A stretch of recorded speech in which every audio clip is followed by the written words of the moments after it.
Thanks so much, Kawai. Welcome everybody to this session on finding and conveying hope. As Kawai was saying, I work as a journalism consultant and trainer. And one of the things that interests me is working at the intersection of digital innovation and business priorities. What I find is that we as journalists often chase after the next big shiny thing, and we don't always do it in a strategic way. And then something else I do is work on thematic topics, and one of those is climate change. And I recently became an accredited trainer with the Solutions Journalism Network, along with two of our speakers today, Kavita and Portia. So something that excites me about solutions journalism is that it doesn't replace news journalism, it augments and supports it. So if you use it for covering climate change and environment, and also issues like social justice and poverty, it can take a story that's perhaps a bit dull and worthy and hard to find an angle on into something that's highly focused and actionable. It becomes news that you can use, basically. It's rigorous, it's evidence-based, so it's not a happy and finally story. And it engages the audience. We find that people spend more time on solutions journalism stories. And that's good for us as a business because it exposes people to advertising, it exposes them to the subscribe to our outlet button halfway down or towards the end. So it's win-win-win. It's good for the audience, it's good for the media business, and it's good for the planet. So that's why I'm excited about this session, and I hope you are too. And without further ado, again, I'd like to introduce our first speaker. So our first speaker is Sahana Ghosh. She is contributing editor at Mongabay, India. It's the India bureau of the global news platform mongabay.com. Sahana covers biodiversity, climate change, disaster risk reduction, environmental health, and gender. She was featured last year by the Global Landscapes Forum as one of 16 women restoring the Earth. It's marvelous. She's a Solutions Journalism Network Lead Fellow and an executive member of the Science Journalists Association of India. And I have great pleasure in handing over to you, Sahana. Thank you, Corinne, for that magnificent introduction. And thanks for having me here. So I'll talk a bit today about how can we do solutions journalism right in the context that we are reporting on, in the regional context. So I'll share my screen and we'll go through a series of slides, including, what are the key messages that we've seen with solutions journalism in India.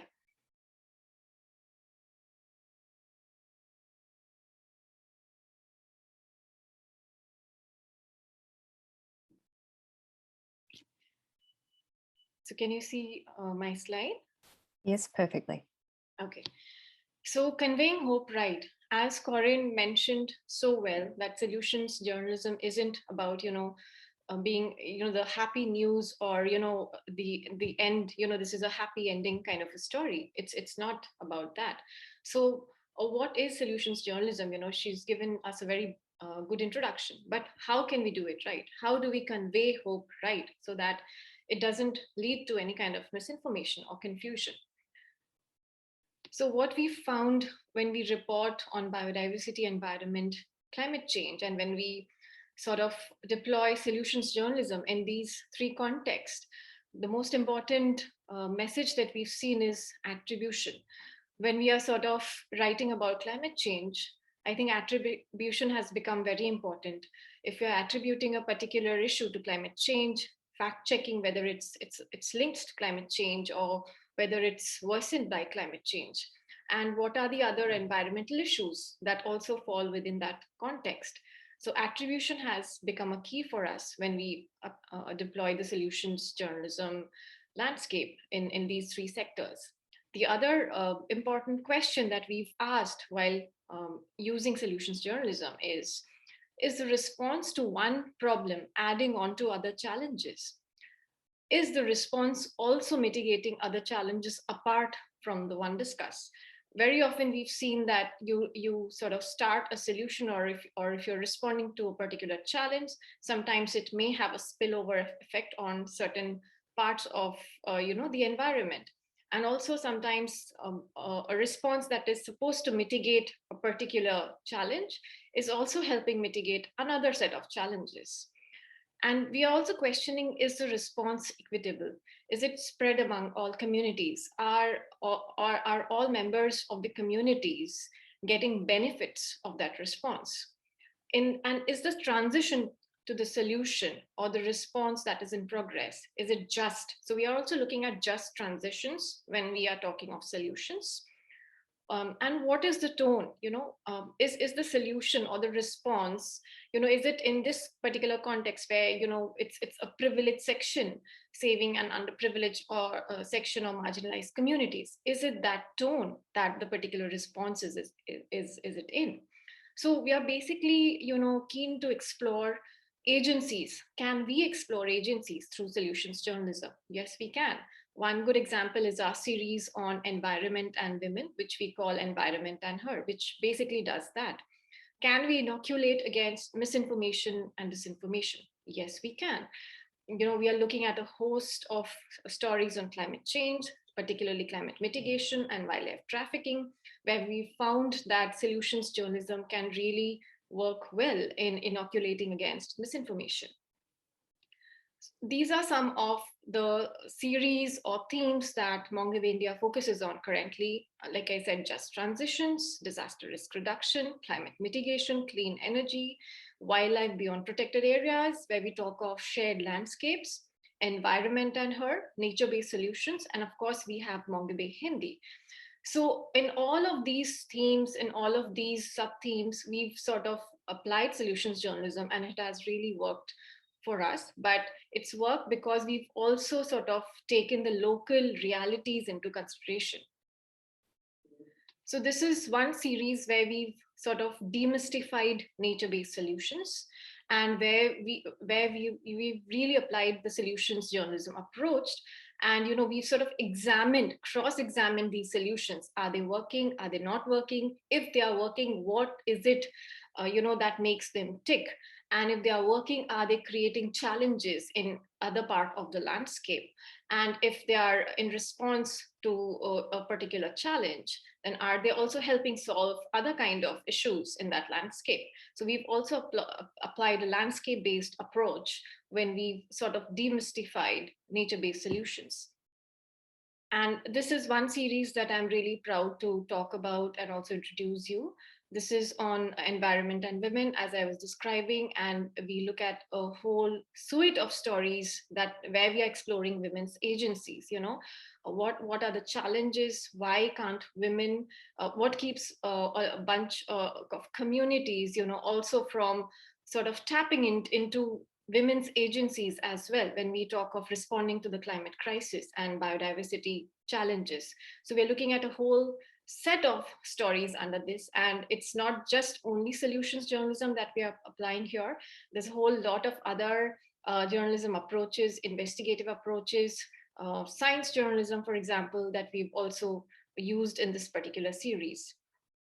So the key messages, that I have for you in sort of, having applied solutions journalism over the last 3 to 4 years in our content is that you really need to localize, you really need to contextualize the solution or response and the problem, because a particular response in one part of the country might not, be suited in another part of the country, because India has a very diverse landscape and there are diverse set of challenges and responses are also diverse.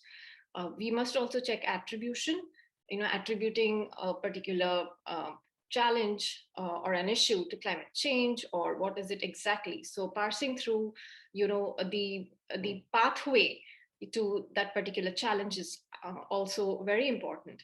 And is the response carried out correctly? When we talk of a response, there is a way that a response works, and is it scientific enough? Has it got enough evidence that it could work? And does it involve local stakeholders, or is it exclusionary in approach? So all of this needs to go into the solutions journalism approach if we are to contextualize and localize it in regional climate reporting. And that's all from me and from Mongabay India for now. Thank you so much. Thank you so much, Sahana. That's fascinating. I'm going to keep questions until the end, and I will also encourage everyone who's on the call to put your questions into the live Q&A box. So you have two options down the bottom of your screen under the little dots. One of them is chat, which is not working for this meeting. The other one is the Q&A, and that's where we'd love to have your questions. And I will also just add that towards the end of this session, the questions start coming thick and fast. So if you definitely want a question answered, pop it in the chat sooner than later. So I want now to introduce Eugene Tung, who's the business editor at the South China Morning Post in Hong Kong. Eugene's been a business journalist since 1994. He has 16 years experience in China, including 10 years as editor and Bloomberg's China Bureau Chief, where he built and managed a bilingual news organization. Before joining the Post, he was product director of institutional news and Factiva products at Dow Jones and Wall Street Journal. So I have great pleasure in introducing Eugene Tung. Go ahead. So I'm going to talk about how we as a newspaper, South China Morning Post, is covering climate change. And to understand that, I have to go a little bit into our history of how the paper came about. South China Morning Post started publishing in 1903, so we are a little bit more than a century old. We are one of the oldest newspapers in Asia. Only the Straits Times of Singapore and the Times of India are older than we are. Now, we print a newspaper product, obviously. It's consumed primarily in Hong Kong. But in the last 6 or 7 years, we have also become a digital product. We publish everything digital first, which means our stories go to the internet first and before it goes to print. Our newspaper is 95% consumed in Hong Kong for obvious reasons. It's expensive to ship newspapers abroad, but our online product is really consumed all over the world. In fact, 85% of our online readership resides outside of the Hong Kong geography. So why do we cover climate change and how do we cover it? Because we are in Hong Kong and Hong Kong experiences the typhoon every year. We have a natural sort of experience and background in covering extreme weather, if you would call it. In fact, in the early days of the South China Morning Post, the newspaper used to print out typhoon warnings and sell out into the harbor every morning to distribute the paper to all the merchant ships that used to come to call in Victoria Harbor. That's how we get our experience in covering extreme weather going. Now, and over the years, we cover various aspects of what we now consider climate change. We cover energy, we cover commodities, we cover banking and finance, we cover global diplomacy, we cover lifestyle choices made by people. But those were never aggregated under the label of climate change until very recently. What sparked that change? It was primarily a growing sense of need by our readership. A little bit of background to that. Hong Kong is a financial hub. There are 3,000 or so companies listed in on the stock exchange in Hong Kong. There's a rule that is coming that requires all publicly traded companies to disclose their ESG policies and their finances over the year for the year, and that is about to hit in a couple of years' time. So, in other words, there is a core group of readership here physically in Hong Kong that requires information about what they do about ESG, right? So they're naturally interested to know about policies that affect climate change. They're naturally interested to know about accounting policies or government policies when it comes to emissions, ESG policies, etc. So there's that core need of readership that requires information, news, analysis about climate change. So we decided that we need to serve that core group of readers, and we put together a climate change team last year, which was a interdisciplinary, we call it the virtual team, that spread across the newsroom. At its very core, we have a team of 4 people who would cover climate change full-time.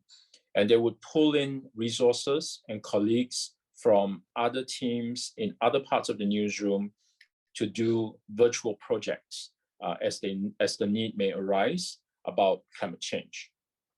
So, and everything that we do also is part of our overall editorial mission, which is to lead the global conversation about China. And to the extent that China, being one of the world's largest emitters of greenhouse gases, the world's largest producer and consumer of coal, everything that China does affects the rest of the world. And it becomes a sort of core part of our coverage of climate change. Wilson, if we could move to the next screen. So how do we cover climate change and how do we divide this coverage? We cover this from 4 major areas. The first is what we call the business of climate change. So early on, I talked about how listed companies in Hong Kong need to disclose their ESG targets and emissions. So that is one aspect of the business of climate change. There are others, for example, green financing, the issuance of green bonds, policies that restrict the way companies emit gases, policies that force companies to be carbon neutral. All these things have downstream impact and effect on the way businesses operate, the way companies operate, and it's one of the pillars of our coverage to answer this business of climate change. Then the second part of this is what we call the science and technology of climate change. Things like scrubbers for power plants, electric vehicles that replace your internal combustion engines. That's part of the science and technology. Use of battery packs, technology that recycle used garment, biodegradables, technology that fight pollution, etc. All these are science and technology of climate change. Then, of course, there is the diplomacy, because as governments try and compete and outdo each other with policies or putting a date to when they will achieve carbon neutrality, that becomes a diplomacy story. That becomes a bit of a competition between countries and governments to one up each other. So that becomes a separate, significant part of diplomacy of climate change. Then, of course, there is that climate change and the individual. How does the average ordinary reader live a green lifestyle, for example? What constitutes, how do you manage your traveling? How do you manage your everyday lifestyle? What do you use? What do you discard? And those are individual, on an individual level, will become the climate change and you kind of story. So Wilson, if we could move to the next slide. So here are some examples of what we do. So on the top, you see 5 examples of the kind of feature stories that we write about the business of climate change. The very first story on the left-hand side is the global ESG standards that are about to take place, and how that translates to what companies need to do here in Hong Kong. Then the second and the third stories were done during the COP26 conference. We were trying to explain why coal is so important to China. As I said earlier, China is the world's largest producer and consumer of coal. And it's a habit that is very, very difficult to shake for a variety of reasons. Historic, economic, jobs, and it's all hard-baked into the entire Chinese economy makeup. And this was a series, a multi-part series that tried to explain why it was so difficult for China to shake that habit, and any commitments that China were to make on the cut down of coal usage was so significant. And the fourth story is something that I'm particularly proud of.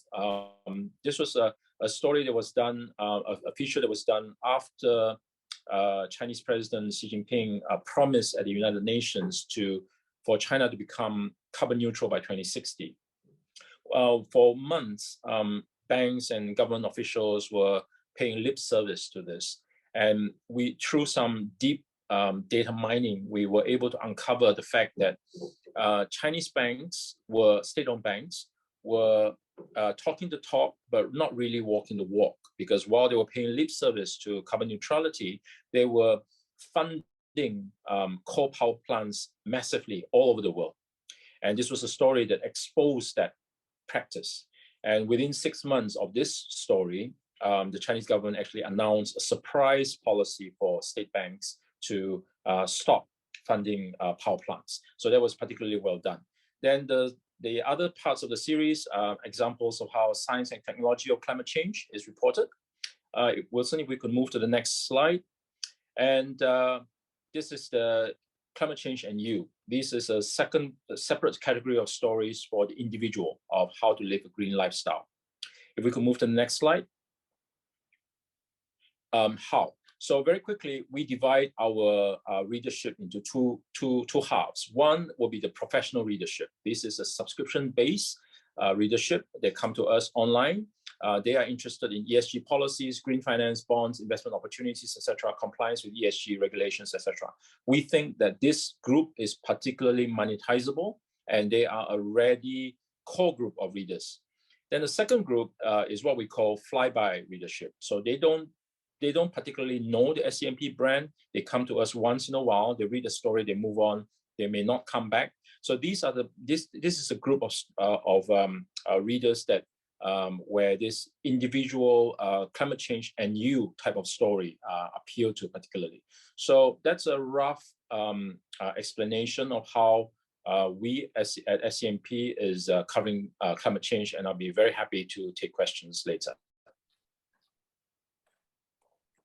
Thanks so much, Eugene. That's fascinating. I actually do have a few questions for you, so I'm really looking forward to the Q&A section of this session. And friends, do keep popping your questions in the Q&A box.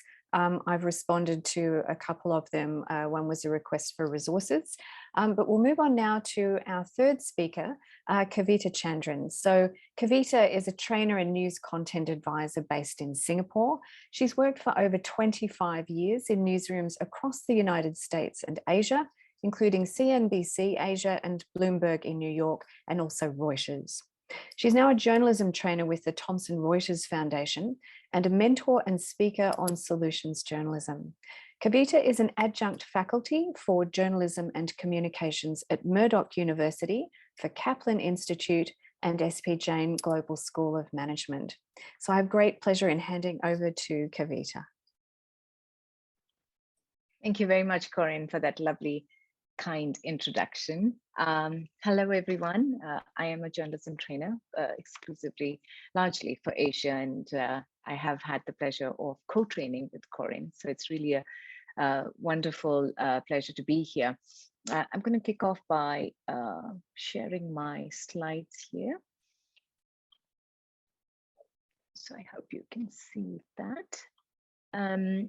So I'm here to talk about solutions journalism, and I thank WAN-IFRA for inviting me here. It is a very passionate topic that I do include in all my modules that I train journalists for. So I am actually on a mission to spread solutions journalism in Asia. I know the West has some newsrooms have gotten it. They have separate segments focused on solutions journalism or constructive journalism or positive journalism. It really depends on how you want to call it.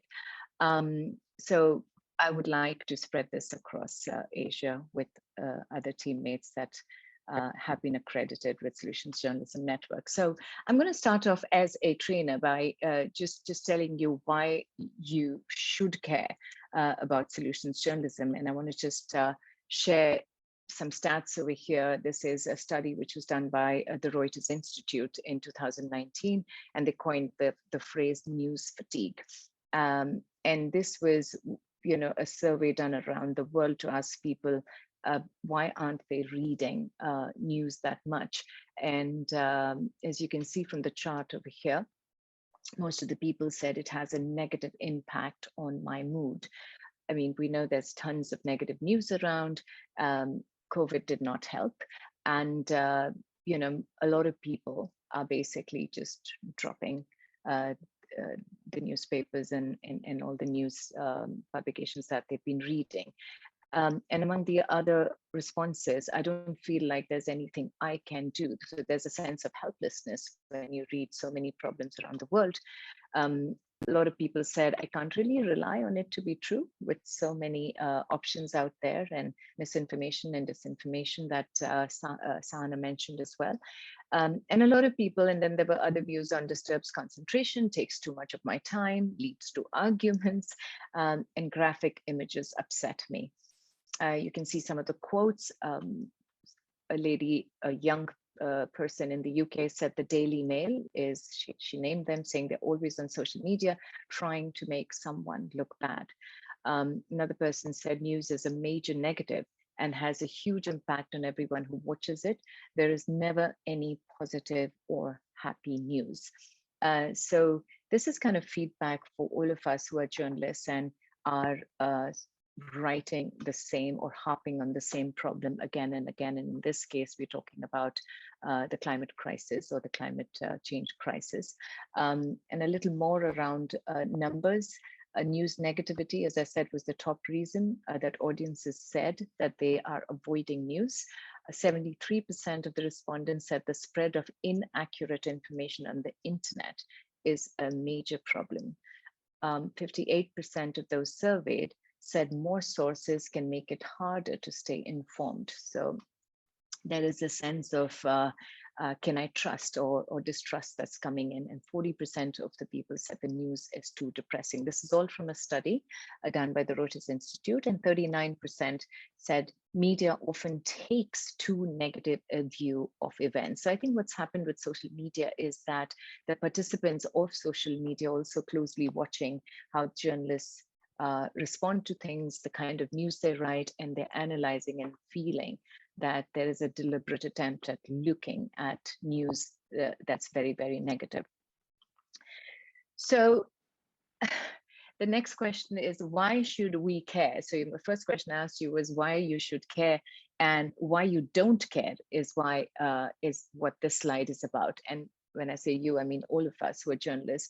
We tend to be very, very cynical. And this list over here is pretty much what we think we have set out to do. You know, I don't blame you. I've been a journalist for years, where I have basically sort of even trained people to believe that if it bleeds, it leads. You know, don't trust these press releases that come from companies, to, you know, those kind of things. And we have become cynical, because covering such issues and keeping negativity in our mind, so far we only talk about pointing out social issues. We want to be whistleblowers and point out wrong, expose wrongdoing. For those of us, or those of you who have been business journalists, you know, we know how we feel when that stock tanks. And so we think it's our job to investigate problems so that can lead to reforms. Very often we don't even go and update and check whether the story we did actually bring about a reform. Did we ever, how often have we had the time to go and update a story, check up, do a follow-up? The problem is that we are suspicious about the word solutions. So a lot of time, the moment I say I teach solutions journalism, I'm also thinking, telling a journalist this, it has the word solutions in it. But once they get it, they understand why. So we continue to write about problems, and going back to the study that I showed you, no one really seems to be reading anymore. So this is where you need to change the approach of how you write stories. And please bear in mind, I am referring to follow-up news, and I'm referring to news features. A breaking news is a breaking news. You cover it the way it is meant to be covered. So that's a caveat that I want to put in there. We're talking about long-form journalism, or we're talking about features, or we're talking about addressing the same problem that people have stopped reading, but bringing about another approach to it. So what can you do to make sure, wearing my trainer's hat here, to make sure that your story, A, gets read, news consumers get informed about something new? You know, everybody talks about renewable energy, everybody's talking about climate change, but is there some new angle that you brought in? and how can you bring your readership back? So that's what solutions journalism aims to achieve. So quickly, I just want to run through a few points. I'm not doing a training course here, but just for people to understand the very fact that we're doing this panel discussion around solutions and hope. And how is it different from, say a PR piece, right? A lot of people often think that, oh, this is PR puffery, let the PR agencies do this. I'm a journalist, I need to investigate the problem. So when you go in to investigate a solution, you are basically wearing the hat still of a journalist, of an investigative journalist, but you are looking at the effectiveness of that solution, not just good intentions. Yes, a lot of social entrepreneurs, startups, NGOs have good intentions to do something. And then because we are cynical, we steer clear of that, saying, okay, I don't want to do a PR puffery piece. But how about you go there and find out and hold them accountable for what they claim to be doing? So solutions journalism looks at effectiveness, not good intentions. When you write the story, you're going to be providing evidence of how the results were produced or of this particular solution provider. It also spotlights an adaptive response to a problem and the associated results, meaning what is the problem here? You know, so if the coastlines in certain parts of your country have constantly had the issues of flooding, and somebody is trying to actually just solve that issue, they are directly addressing a problem. And then you want to go and say, okay, what kind of results are you achieving out of this? And then you want to examine how are they doing this? How is that response working? You know, what's the whole process? What can we learn from this effort such that it's a teachable lesson for somebody else? So solutions journalism produces insights, you know, a complete look at how the solution is being provided, what is being done. And it's just, it could inspire people to be part of it, but it's not just about inspiring. And a very, very important thing, because you'll go in as an investigative journalist looking at a solution, there have to be limitations to what they can or cannot do. And that needs to come in your story. So it's not, that's how you're different from it being a content marketing piece. You're writing about issues, you're writing about the solutions, but at the same time, you're writing about the limitations to the approach that they have. So in other words, what you're doing, like I said, is you're investigating the solution. So this is just a little crash course on what a solutions journalism piece is. And I just want to go through just some examples in the interest of time. I'll just run through them quickly. This was the story done in the New York Times, and this is a solutions journalism piece. It's a beautiful piece. I'll put some of the links later in the chat room. This was a story about teaching children to calm themselves. And if the story were to be written by all of us who are right now in this forum, typically, you know, there's an anecdotal lead where you're talking, maybe you found a child who's in that age group, in this case, below 5 years old, and has anger management issues. And you might start this lead by talking about this kid who's has anger management issues and what he or she does. And then you'll bring about the nut graph of the context around, you know, he is one of many children in the United States or Asia who suffer from this issue and, you know, mental health, etc. But here's what the story turned into, and this is a great example of a solutions journalism piece by David Bornstein, who, by the way, is the co-founder of Solutions Journalism Network in New York. And you'll see the lead is such a beautiful lead, the first paragraph, which talks about the anecdotal lead. But over here, it gives you the solution. So when Luke gets angry, he tries to remember to look at his bracelet. It reminds him of what he can do to calm himself. Stop. Take a deep breath, count to 4, give yourself a hug, and if necessary, ask an adult for help. Now, this story still addresses the same problem of anger management issues and children and mental health issues. But over here, the reporter found a program called Head Start Trauma Smart, which is in the second paragraph, and then discovered that there is a solution to this huge problem that children in the US and some parts of the US are facing. So this is one way to approach a solutions journalism story.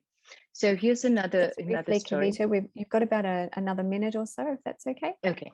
Great, Okay. thanks. Sorry. I had a feeling I'd go over. Sorry about that. So this is, I'll stop after just showing this. This is another great story, which is data driven. So I wanted to, that's why I point this out. It's a 6-month data driven investigation piece into a coastline area in Bangladesh, where almost 1 million lives were lost in the 70s. And when these journalists, they were charting about these coastline areas, there was a positive deviant, which means there's something good happening here, where a place where lots of deaths had happened, and there was a drastic reduction in the deaths, and even though weather patterns are erratic, etc. So this story came out as a way to explain the emergency stuff that was put in place, sorts of early detection measures that were put in place, and how it could even help other countries. So I'm going to stop here. I did have a few more examples, which I'm happy to put the link in the chat room, but I think you get the sense of where we are going with solutions journalism. So I'm going to stop sharing. Thank you. Thanks, Corinne. Kavita, thank you so much. And I know that there are so many wonderful examples, actually. And if you get the chance to do a training with Kavita, strongly recommend. Thank you. She's brilliant and also just very calming. I find listening to you just so informative, but also calming, which is lovely. Oh, thank you. Okay. I want to move on, if I may, to Portia Ladrido, who's joining us from the UK. Portia, is that right?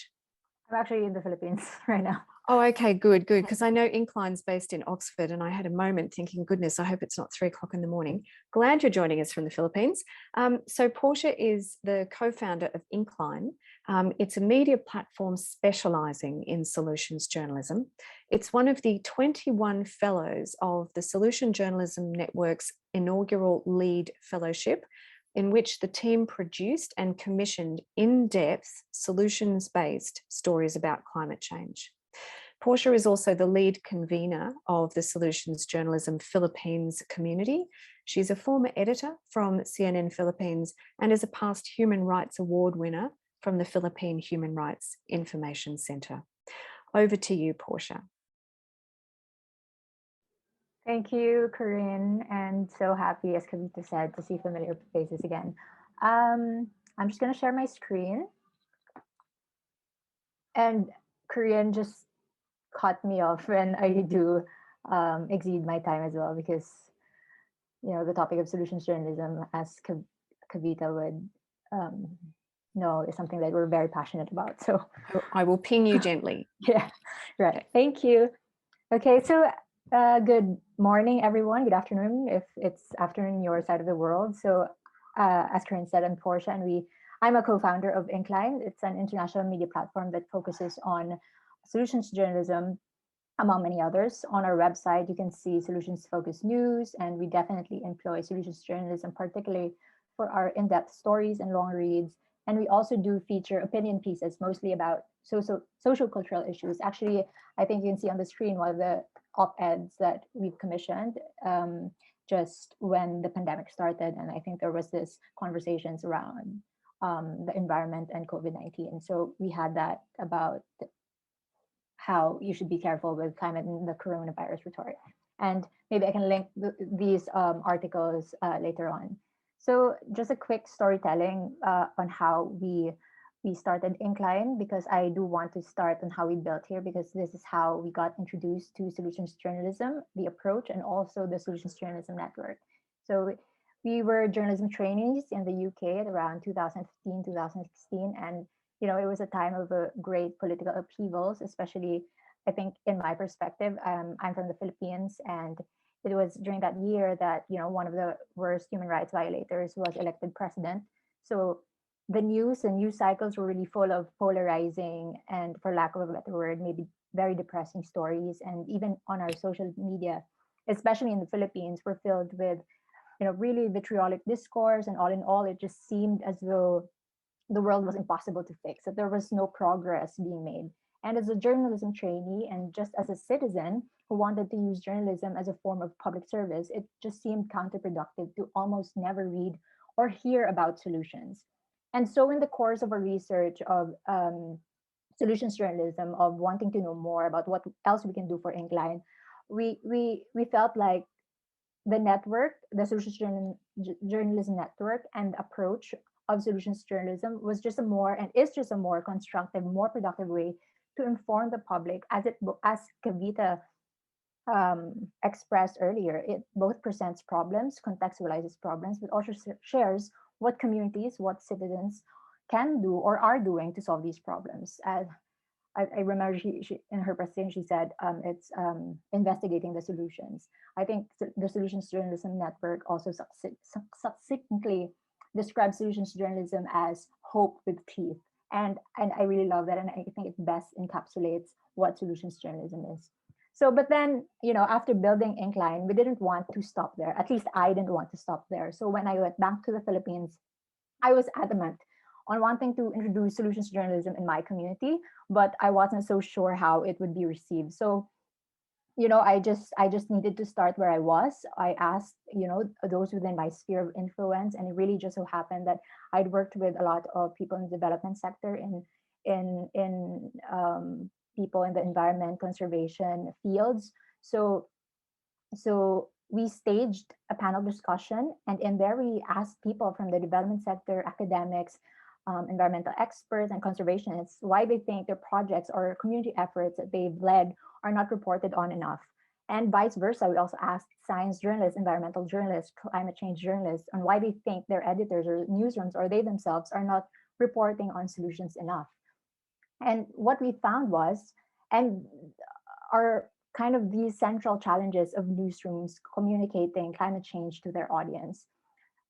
These sort of phrases are also kind of backed by research by the Global Investigative Journalism Network and also the Shorenstein Network in Harvard. And this is the same sentiment that we've seen in the panel discussion that we staged when we first introduced solutions journalism in the Philippines. So, what we've learned is that especially at that time, maybe there are more solution stories currently, but at the time, especially, most of the reporting was really just on sensational climate change stories, typhoons, flash flood, landslides, how many died, how many livelihoods were lost, and most often nothing about solutions. And because of that, it leaves people with an overall sense of powerlessness, people disengaged with the doom and gloom narrative. There's a diminished importance of climate change. Some reporters also say that it's a complex reality. It's something that maybe they cannot do in a 2-minute report or in a 500-word piece. And surveys rank climate change far down people's priorities. But then, what is the problem of just a doom and gloom narrative? I think that's what this panel is also about. The idea that problems are more newsworthy than solutions. And I really love this quote by Elizabeth Arnold from an article she wrote for the Shorenstein organization, Doom and Gloom, the Role of Media in Disengagement on Climate Change. And she said, if the role of the journalist is to seek the truth and report it so that citizens will be informed and effective, reporting just the doom and gloom about climate change is insufficient. Calling attention to the impacts of climate change is essential if you are a journalist covering climate change. But if how people are responding individually and collectively is framed out, the whole story is not being told.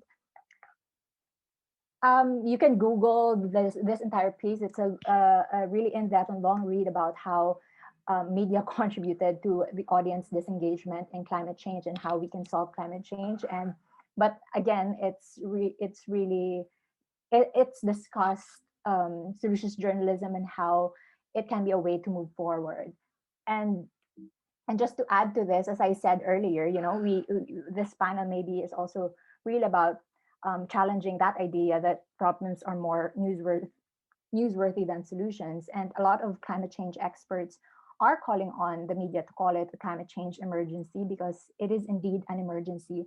And I think this is also something that Elizabeth said in an article, because during an emergency, the news doesn't just provide the public with information about that disaster. They also provide the public with information about what they can do about it, how they can keep themselves and their loved ones safe. An example actually is the case of the pandemic. We're told to social distance and wear a mask. So, you know, if we get on to that idea that we are in a climate emergency, then we do have the responsibility to also inform the public of what we can do about it. And of course, another important pillar, another important step to maximize any climate change story is to really build an audience. So first, we need to realize also that you have people who are willing and able to contribute to mitigating the climate crises, and we do need to help build and bridge these audiences through journalism. So first, this is also something that the Solutions Journalism Network follows, like a framework of audience engagement, is to first ask your audience, what is a pressing climate change issue in your community? I think Sahana also highlighted the importance of localizing your stories, because it then, you know, will relate more to your community and to your context. Second is to let them define the problem. Once defined, let them help you define solutions. And it's really important to continue discussing solutions, because I do want to stress that your story doesn't end with publishing or broadcasting. I think it's important that we take it upon ourselves to ensure that our stories about climate change or about any issue for that matter is shared to communities that can glean meaning and information from our stories, from our journalism, for themselves and for others. You have about 2 minutes left, Portia. Okay. Thanks. Okay. I can just stop here. Yeah. So, for example, for INKLINE, Corinne mentioned that we produced these 6 stories from key geographical regions. So we had one in Indonesia, in Africa, and in Chile, and after this we actually did we produced this climate change. We again staged panel discussions in the UK, in the Philippines, and India, as well as a panel discussion with the authors of these stories. So through this, we were able to connect journalists with our audience, the journalists with the communities they engage with, and the journalists with other journalists. And there's a great synergy among, you know, not just people involved in the story, but also among citizens. And I think that is really reflective of a healthy functioning society. And yeah, so with every story that we put out, we really try to maximize that story by collaborating with others and to share those stories to an audience. So as you know, communities and audiences are more invested in that story, and whether it's climate change or not. So these are just some examples that we've done to also just connect to our audiences. So as Corinne mentioned, I convene the solutions journalism community here in the Philippines. So that's where we share our stories, and we connect with other people who are interested in solutions journalism. And maybe I can also share this on the chat, just impacts of solutions journalism and engagement and readers and audiences. And I do want to leave you guys with this Stephen Hawking quote. And he said, if you look at the science about what is happening on Earth and aren't pessimistic, you don't understand data. But if you meet the people who are working to restore this Earth and you aren't optimistic, you haven't got a pulse. So, you know, indeed, there are reasons to be optimistic about climate change and about our world. And we can find many of those in communities, individuals, collectives that try to help address climate emergency. And as journalists, we also have a role to play in sharing these stories and highlighting these communities, so we can once and for all tell our audiences and tell our people that climate change is an issue that we together, shoulder to shoulder, can actually solve. That's it. Thanks, Corinne. Thank you so much, Portia. That's fascinating. And if I could ask everyone to have their cameras on from the panel, we have a few questions. Deep breath. I know that's a lot to get through. It's so much information that was shared. No, it's brilliant in such a short amount of time. So there were a few questions from the Q&A box that I've copied over. Some of them we answered directly in the chat. But I wanted to start off with one that was posted quite early from John Yip. And this seems to be a consistent question about solution stories. How do we convince decision makers in newsrooms to do solution stories, and how is it different from activism? And actually I might start, Eugene, with you, because you are a decision maker in a newsroom. How do we convince people like you that this isn't activism? This is an activism. I think, well, first of all, we let the facts speak for themselves. So we know our readership quite well, and we know our editorial mission to serve those readers. So that will be the very first metric that you use to measure, to be the reality check. So you come to me with a pitch and you say, okay, I've got this solution, I've got this technology, I've got this whatever to help solve a problem. I will run that against what I know to be our core readership. And I would use my judgment and say, okay, that is something that our core readers will find really interesting, will find really helpful, and therefore it is a piece of news, a piece of information that we need to present. As to how we present it is a matter of the craft, right? You could present it as news in the traditional sense, this just in, this is a surprise. You could present it as an explainer, a way to explain or break down a complex issue, right? You could present it in a webinar like this, right? It could be a small webinar that we hold with a group of readers or large group of readers. It could be a what we call a C-suite. We do have something called a product called a C-suite dinner, where we bring in executives from various companies, and we share various discussions about various topics, climate change being one of them. So this pitch from you, Corinne, for example, could be presented and broken down in multiple ways. So in a way, you jump out of the traditional dichotomy, is this PR, is this news, and you find new ways of presenting that information. I don't know whether that answer makes sense, but that's how we would approach it. No, it absolutely does. And I might throw the same question to Kavita, because Kavita, you're a newsroom advisor. So how are you working with decision makers and editors to get them to rethink, is it activism? Is it PR? Is it puff pieces? How are you having that conversation? Thank you. And thanks, Eugene. It's a great question. And I think it's a question that everybody who's trying to promote or at least educate people about solutions journalism faces, right? Because in my training, Eugene, for example, there are lots of reporters that come in, but then they go back and they have this whole issue of convincing now the senior management, the deskers about, why should we do, and why is it not a fluff piece?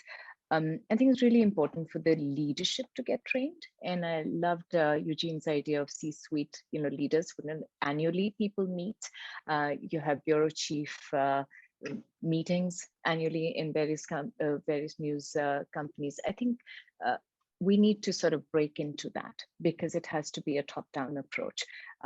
You have reporters that take all the training and they're so excited about it. I see a visible change in the way reporters behave after the solutions journalism training, because they can still talk about the problem.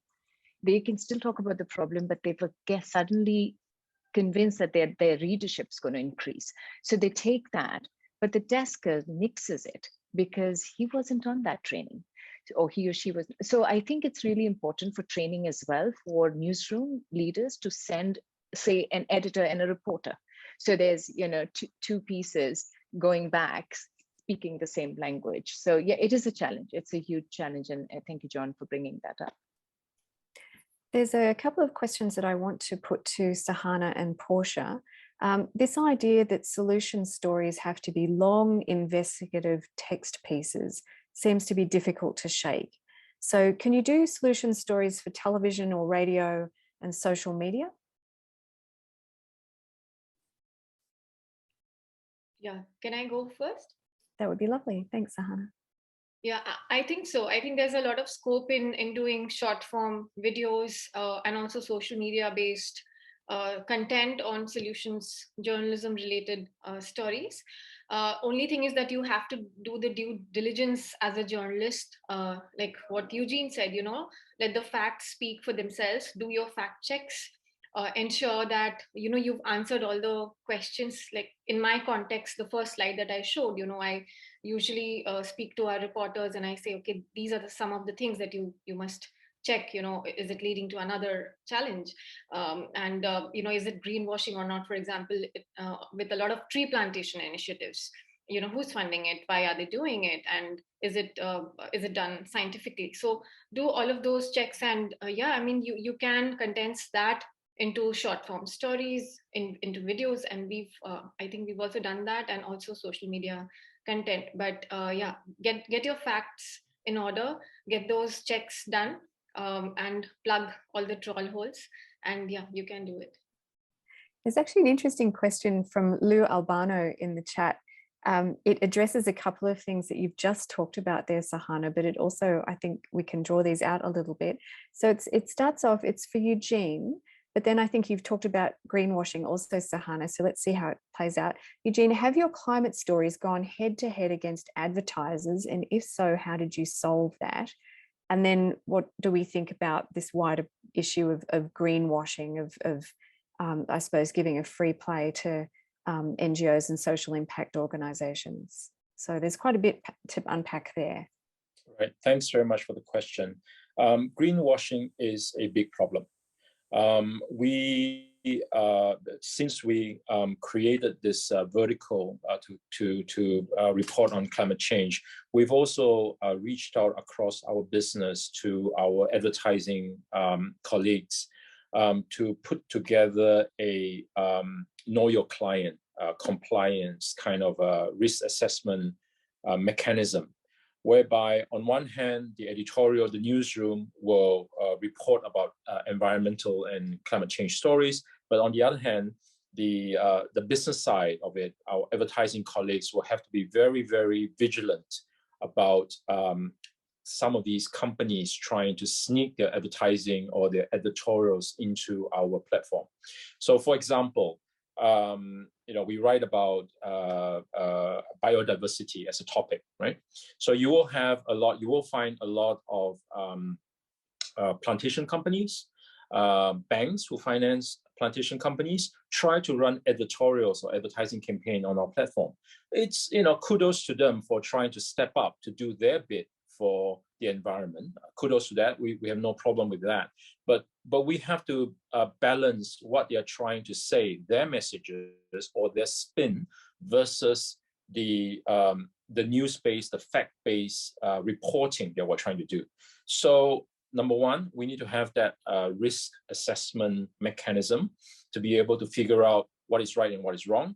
Number two, that risk assessment mechanism will have to reach back to us in the newsroom and say, hey, Eugene, we've got this client that's trying to advertise with us for, let's say, for $1 million, and they say that they are all green and da-da-da-da-da. Does this run up against your fact check? Is this, give us the reality check. And we will have to have that mechanism and say, hey, dear colleague at advertising, that sounds great. Thank you, kudos to the money. But hang on a second, there is an aspect of that story that you don't know about, and we need to figure out and have that ability to say, thank you, but no, or thank you, but yes, in a different way. So we need to have that conversation, and that is something that we have built into our organization and that we're trying to finesse and refine. I'm thinking several things at the moment. I think one of the things that came out in the chat was there were some questions about what's the difference between solutions journalism and investigative reporting, what's the difference between solutions journalism and science reporting. And I suppose so a question perhaps for Portia and Kavita is, when you guys are capacity strengthening, running training for people, to what extent do you dwell on the need for to avoid greenwashing, to make sure that journalists are aware that by perhaps telling a story of a solution, if it isn't a properly solutions journalism approach, it could actually, deliberately or more likely accidentally fall over the side of being PR? How do you address that? Portia, can I go first? And I'll hand it over to you. Another great question. So there are ways, and I just shared, like I said, a little crash course on how do you identify what's a solutions journalism piece. But I think to look into, firstly, are you writing about a relevant problem, right? So if so let's discuss climate change. So are we trying to address a problem about climate change that is affecting a certain community, in this case, the Bangladesh coastline? So that's very important. What are the insights around here? So what are you, take the reader through the entire process, from the problem starting to the solution being provided, and everything such that it's a teachable lesson and somebody else can do it. For example, Singapore is the red dot that's more green than any of its neighbors, right? How is Singapore able to achieve that? There's that sort of a teachable lesson. Number 3, you have to have measurable data. If you're talking about results that were achieved through this process, show me the data that is proof, right? So you need to do that. And like I said earlier as well, what's the limitation to this approach? It can't be foolproof. It can't be, oh yeah, then the whole world would have some sort of a solution and everybody. So that's where it's not a puffery piece, because guess what? These guys have their own issues. They have their own problems, and it could be government or something. It could be some intervention somewhere else. But you have to put it all there for the reader to see and understand that there is this solution being provided. It's addressing the problem. However, there are issues around the solution as well that still need to be identified. So that's a teaching way, I suppose. Yeah, so I mean, it's basically just how Kavita does it as well. I think it's really highlighting the limitations of a solution. And also I do encourage participants to be more critical on the solution. If we can be critical about the problem, we can also be critical about the solution. And for example, if there are projects that you as a journalist, you think that is not explored enough in terms of limitations and disadvantages, then I personally just go with another story that can express those things more extensively and with more context. Thank you so much, Portia. I wanted to, I guess, come back to the decision to do a solutions story in the first place, to take that approach. So I want to start, if I may, Sahana, with what guides the decision at Mongabay to do a story from a solutions perspective rather than from a traditional news approach. And then, Eugene, I'm going to ask you a little bit about the business case for this. So, Sahana. Thanks, Corinne, for that great question. So what we've realized is that we've actually been doing solutions journalism without sort of knowing it in that particular, turn of phrase, that it's solution journalism. And what we've also realized that when we talk of that approach, for example, if your lead is about a particular solution, then, we've already sort of done some fact checks at the back end, and then we know that, okay, this is a legit solution that we could talk of, if that's one way of addressing it. The other is solutions journalism isn't always about reporting on successes. I mean, we've also highlighted failures and how some of those failures have led to successes. And also when you're reporting on certain, for example, on forest restoration, for example, we did a story on are India's forest restoration policies, our goals, are they sort of an overestimate? So we've sort of investigated the response to the climate crisis, say in the context of forest restoration. So you can sort of change your leads for a solution story. It not necessarily, it doesn't need to start off that, okay, this is the solution, but you could actually start writing it from the mindset that, okay, I am reporting on a solution, but I am also investigating it, and I'm also trying to answer some of the questions that have come up with this particular response, with this particular project, for example.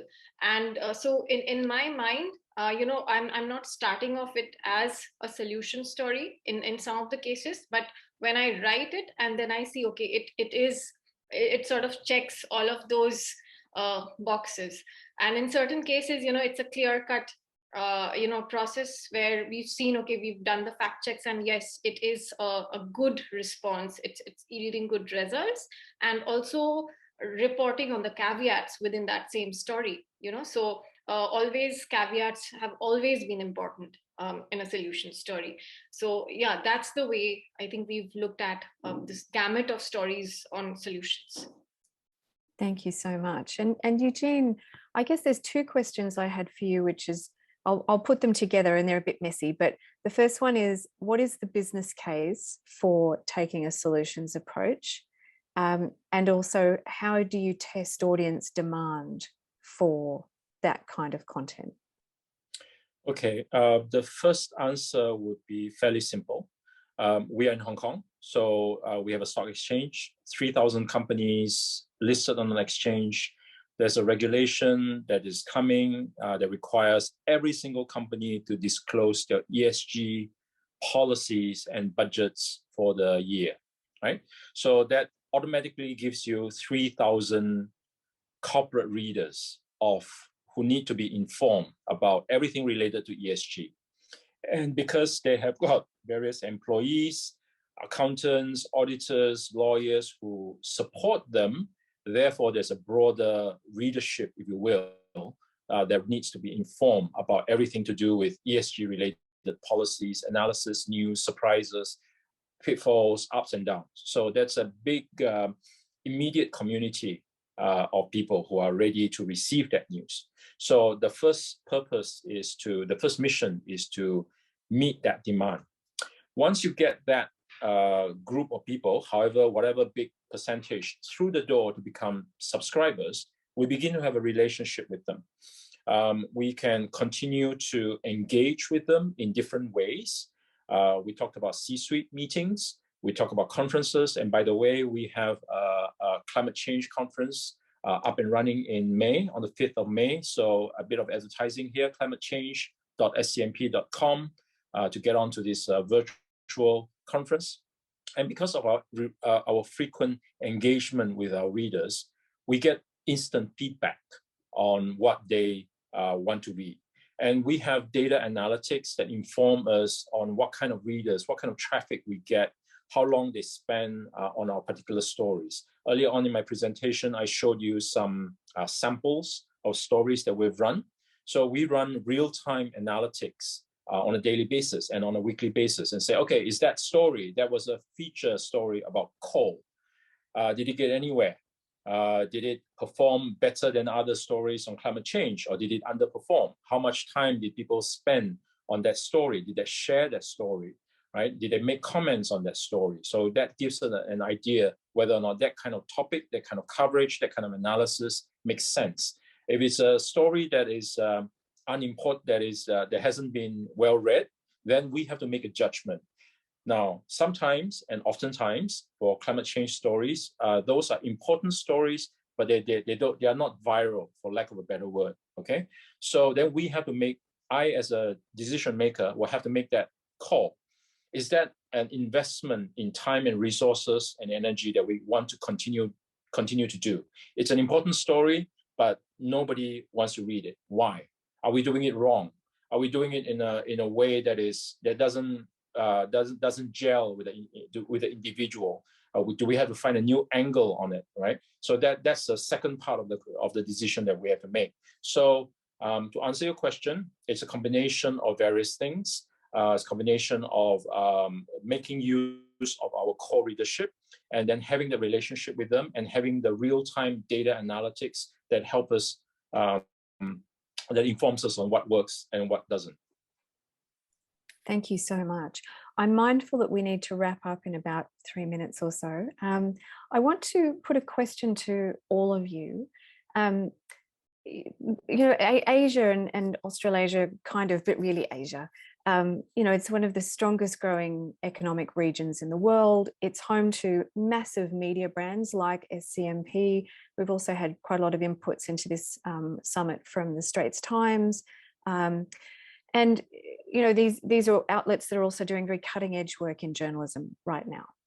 And we know Asia will also be one of the hardest hit regions in the world when it comes to climate change.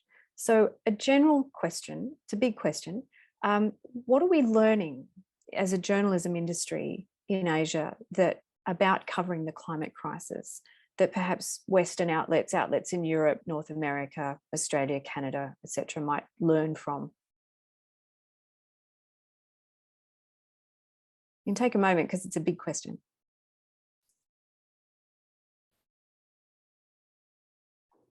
Because so many of the impacts of climate change here are immediate and demonstrably negative. Yeah, Sahana. Thanks, Corinne, for that amazing question. So we've been wondering about this as well, through a lot of discussions on other fora as well. So one thing for sure is resilience of communities, community resilience. I mean, always looking at it from a lens of, XYZ communities are victims. I think sometimes it reduces the efforts that communities are putting in. To address climate crisis on their own, with very little government support in some cases, for example.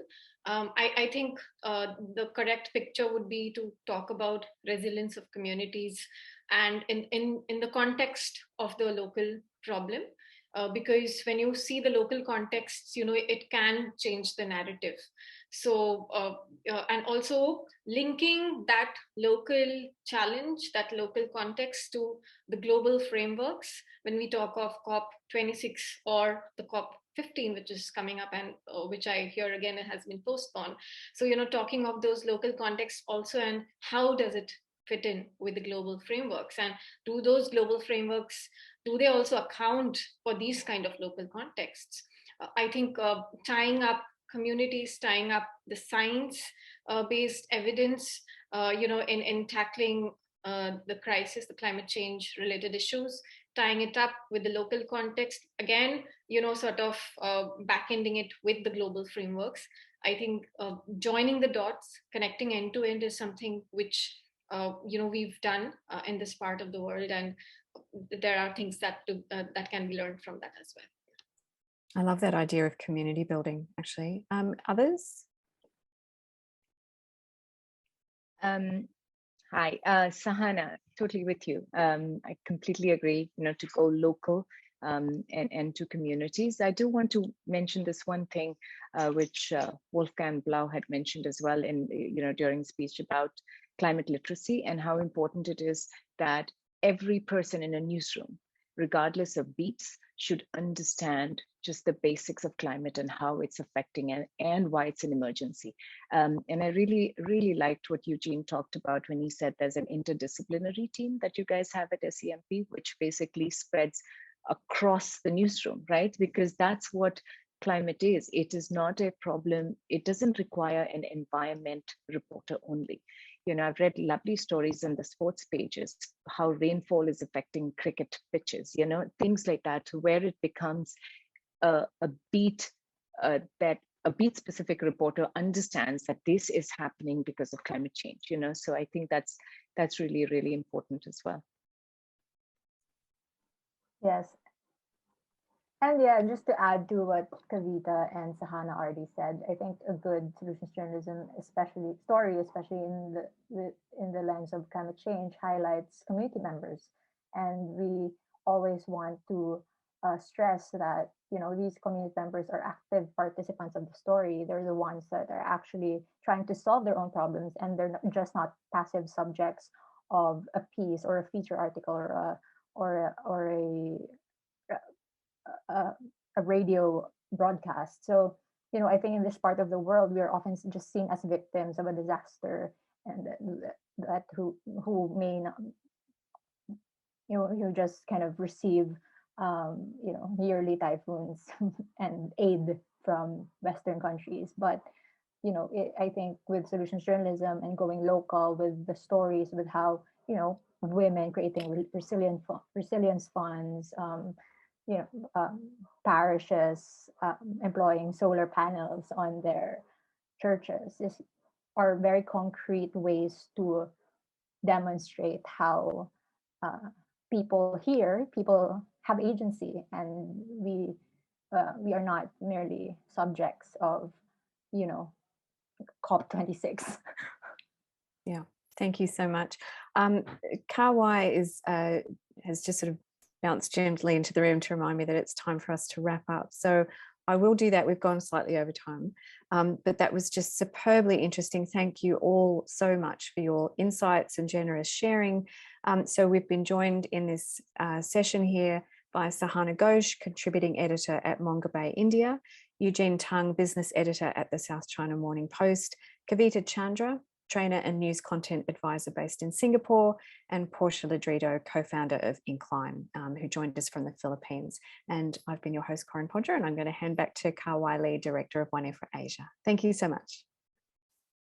Thank you very much, Corinne, Sahana, Eugene, Kavita, and Portia for the very engaging discussion. We all found it also very informative. And thanks for fabulous presentations. I hope our participants have learned from our expert panel how to use tools, including solutions journalism, to shift the focus away from doom and gloom